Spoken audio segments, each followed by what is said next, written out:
Hi, I'm Nathan, the marketing human on the North American marketing side for Czech Games Edition, and this is going to be one of our new games coming out at Essenspiel. This is Kutna Hora, the City of Silver. It's a very heavy-duty historical Euro game where you are, well, first off, Kutna Hora is actually a city you can visit in the real world. It's actually a city of the Czech Republic that during the 13th century was a silver mining city that grew up around the mining operation, and it was responsible for creating a lot of these silver coins that were featured in Europe in the 13th and 14th century, roughly. So in this game, you're basically historically recreating the growth and prosperity of that city over the course of time. Excuse me. It's for 2 to 4 players. It's about 30 minutes per player, and I'll kind of give you a quick run through of kind of how the systems work. It's a little bit more complicated than some of our stuff, so I'll try to be succinct as much as possible. In this game, you are essentially each person plays as a family that has influence over 3 of 6 distinct guilds in the game that affect different areas of the economy. The game has a supply and demand economic system that's tracked by these cool cardboard computers. This one represents population and overall the food, meat, wood, and overall kind of happiness and prosperity of the city above ground. This one represents mining, smelting, and sort of bureaucracy of the industry aspect of the city. So in this game, you're going to be building, you're going to be acquiring plots of land, you're going to be acquiring the rights to build your faction's buildings on the city, and building out on a shared board where everyone's building in the same space. You're also going to be doing mining below ground. So the below ground, you'll be there's 2 mining shafts. This is almost a fully built out mine, but you'll be mining to get ore and also influence the different economy. Depending on basically what your guilds are, will kind of affect where you're focusing, what you're able to influence specifically. So the right now these are just like the test ones. We have sliced versions, so each individual guild can be laid out and they're drafted at the beginning of the game. So you'll do rounds of drafting to decide which 3 you want to have. So there's some overlap because there's only 6, so in a higher player count game, you're going to have some where multiple players are influencing the same system, but it might change depending on like sort of how that sugars out when you're doing the drafting. So once you've drafted your guilds, you'll slot them into your player board, which then so it's empty now, so doesn't mean anything right now, but you slot them in individually where you want, and that represents, now this is a tracker for that resource. So this represents wood, this represents kind of bureaucracy, this represents smelting. So these are the 3 areas of the game, if I was this player, that I could specifically directly influence when I'm building and doing things in the game.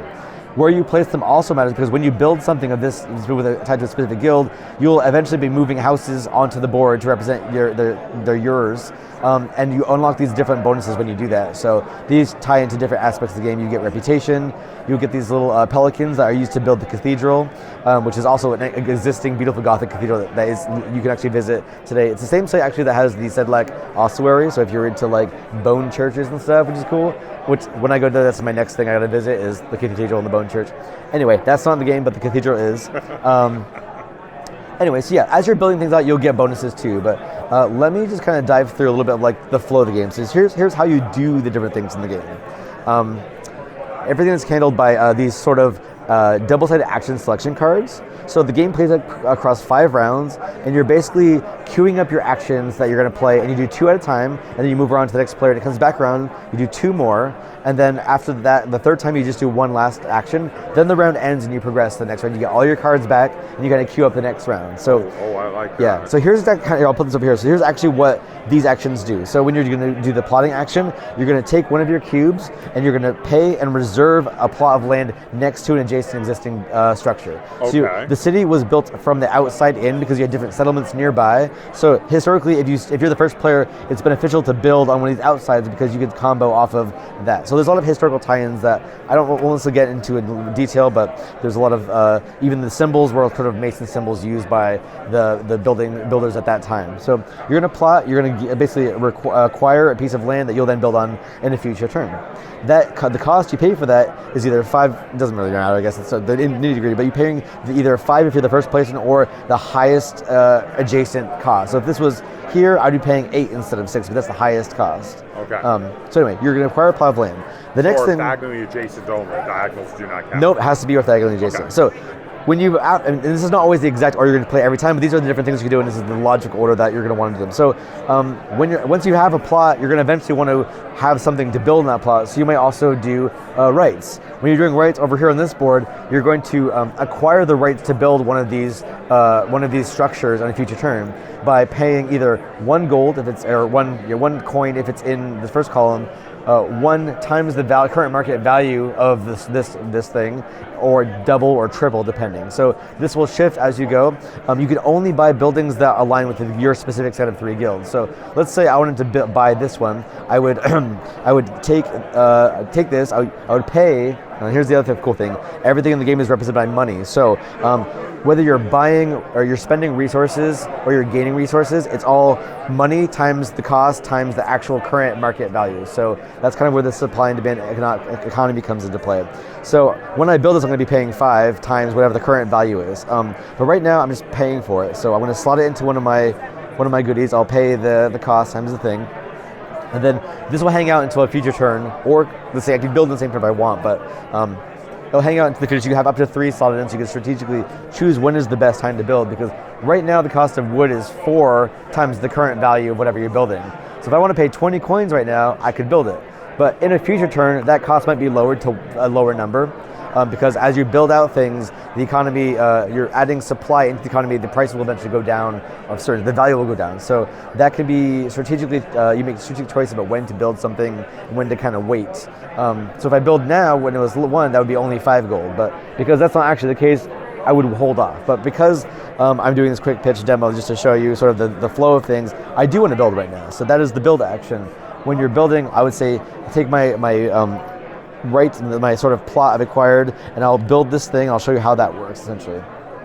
I would pay the cost, so it's 5 wood times the current market value, which is 4. So that would end up being 20 coins I would pay. So I'd pay my 20 coins, and then I'm going to resolve the building. So this first says I'm going to gain 5 wood production. So I'd go over to my player board and mark 5 production on that. So in the future, when I manually trigger to get more income, I will get 5 times whatever the current value of wood is for that particular. I would get.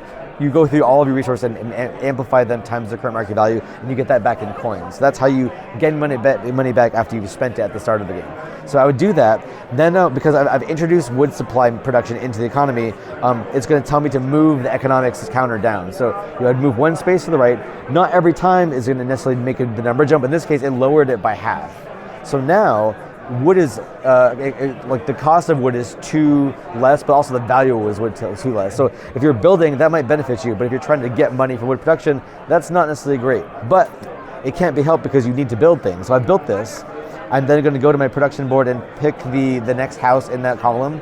And here's the next wood house. I would plunk it down. This is now marking that it's mine, but also it means at the end of the game, I score adjacency, 1 point for every symbol that matches. So you want to try to build out next to other, even if it's other players, next to other people that have symbols that match the stuff that you're building. So that's kind of how building works.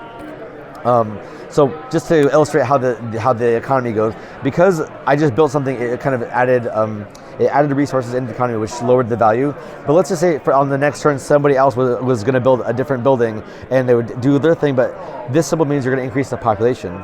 So when you look over at the counter here, if I were to then say increase the population by 1, it would then affect it would be introducing more population back, so the demand is going to rise again in some cases. So the value just went up. So you can see how I introduced supply, which met some of the demand, but when the population increases over time, the demand sort of comes back up. So it's always fluctuating back and forth depending what everybody's doing in the game. So everyone's going to be building stuff and doing their own thing, but they'll have influence over each of their own 3 specific things as they're completing tasks to build structures. So that is one of the fun things about this game, is that the dynamic supply and demand economy shifts constantly, and you have to kind of adapt your plans to that. Sometimes they'll shift in your favor, and you're like, ooh, that really helps me out, I'm going to change my plans to do this. Or you might find that you're going to have to make a different choice based on waiting longer. So being strategic about when you do things is important. So backing up slightly, just for example. So let's say one of the things I could do is also income.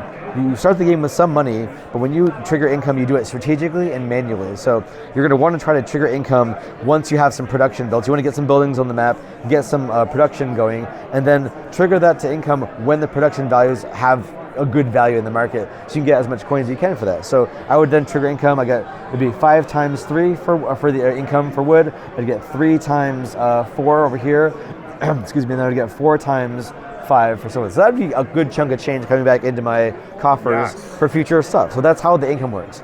Now, I love how all these cards are dual purpose, though. You can do it as the income, or you can do it as the building. And there's 2 of each type of thing, and when you're choosing to do a thing, you're choosing not to the other thing. So you have to be careful about, what do I want to do this round? Am I going to accidentally hamper myself by not being able to pivot as much the next round? So you have to think about sort of your plans and also be ready to kind of adapt to the changing economy.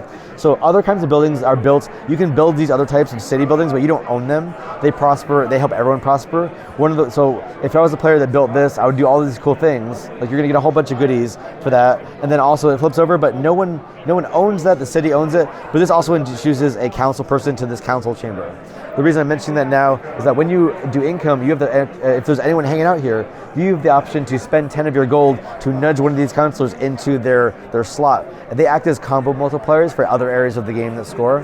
So it's end game scoring multipliers. So if you're doing a lot of work, if you're building a lot of stuff in the city, you can also kind of juice your score up by doing this. But you might also boost other people too. So it's sort of like everyone's going to be trying to do this a little bit. So you kind of, it makes the scoring a little bit more dynamic and crazy depending on what people are also trying to do. So that's one aspect.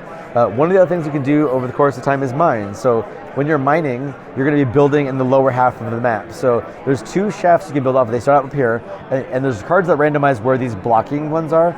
You can't build through one of these. So there's different scenarios that will kind of put that together. When you're mining, you have to use a miner. So you have to have a miner available. You start off with 2 of them, but then you have to buy more and nudge them into your pool. You would then say, cool, I'm going to build, for example, let's say I was going to build here. If I wanted to build here, and I was using this color guy, you would look at the current mining level. So this says 2. I would grab 2 tiles and just choose which of those I want to build. So maybe I want to build this one, great. I'd put it here. I'd pay wood times the market value for the highest thing I'm building off of it. Then I would resolve this and place my guy here to mark this is my guy in the mine. This also affects this side a lot, so you'll be changing some of those things with the structure of things. In the end of the game, this scores differently than this one because you're looking at each row and you count up the total number of stars in the row, and that determines how the points are distributed. If you have the most of your miners in that row, you get the first number. So in this case, it'd be 3, 2, and then 1. The second player would get 2 points. Third player would get 1 point. So having dominance in the mines is one strategy. You don't necessarily have to do that. It's not a win, instant win. It really combines with how the combos of the scoring are affecting that, what you've done elsewhere in the game, and what else you've done as you've unlocked things in your board. So there's only 1 or 2 more things to explain as far as the cards. St. Barbara's Cathedral also is, we're all working together as a community to build the cathedral. Historically, that took a couple hundred years, so it took a long time. You may not also, to align with that, you may not also complete it in a particular game. But it starts off, you'll gain these little pelicans over time, and you can spend them by flipping them over to show that they've been used. They can be comboed off of for points later in the game, but when you do that, you'll then get the next highest benefit. You acquire the benefit, and you build the next piece of the cathedral. So the next highest thing, so it starts off really weak. These are weak runs, but they get better as you go. You have to start at the bottom and work your way up. So you'll, so if I complete this piece, the next person has the option to then, whoever builds next would then build the final piece in this case. But it's cool because it's getting better as you go. But yeah, that's kind of almost the final thing. You will then use jokers as one of your options. If you're like, I want to do a thing, but I've already used all of my incomes, for example, you can use a joker to take a hit on your reputation, but then you would also be like, cool, I'm going to do income again, for example. You can make that a wild card essentially to suit what your play style is. And that's the basic cards. You do 2 of those per turn, and everyone kind of goes around, and once everyone's done 3 rounds of that, the whole round ends. You have to pay taxes if you have. If you don't, you can get hit for penalties. The round produces, you get your cards back and start the next round, essentially. So that's kind of the quick and dirty overview of all the different systems in the game. 2 things are important to note. We don't usually do a lot of upgrades for components, but this one, because it's a game about coins, we're like, we need a coin pack. So we're going to be having premium coins as an optional upgrade. It's not going to be, it's not like a premium version. You can just buy the coins separately, and you can use them instead of the cardboard coins. And they're actually designed like the actual coins that were used in the time. So they also say Czech Games Edition, which is kind of cute. You can do these for other games too if you want, but yeah, that's sort of the fun. We got something nice. They have nice clinky sounds in them. The other last thing is that this is not plastic. It looks very detailed. It is done by injection molding, but it's called rewood. It's a new material. It's a recycled material that's made in the Czech Republic. So it's 80% recycled wood and then 20% binding material. So basically, it allows us. Kind of like particle board. Yes, but it's like we can feel it. It's really sturdy. This is actually the finished material in its larger format.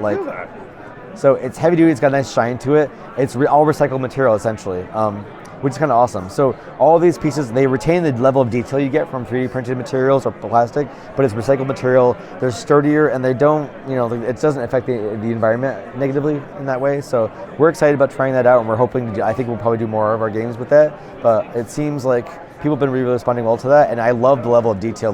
These tiny little pieces, you're getting super level of detail, which you can't get that with just regular wood. It's really difficult. So no, definitely. It's the benefits of having plastic-like look, but it's actually wood, recycled wood.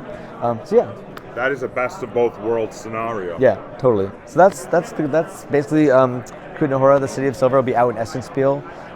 It's going to be $60 too, so it's a lot of game for a reasonable price. There's a lot going on here, and I like it. Yeah, it's a fun one.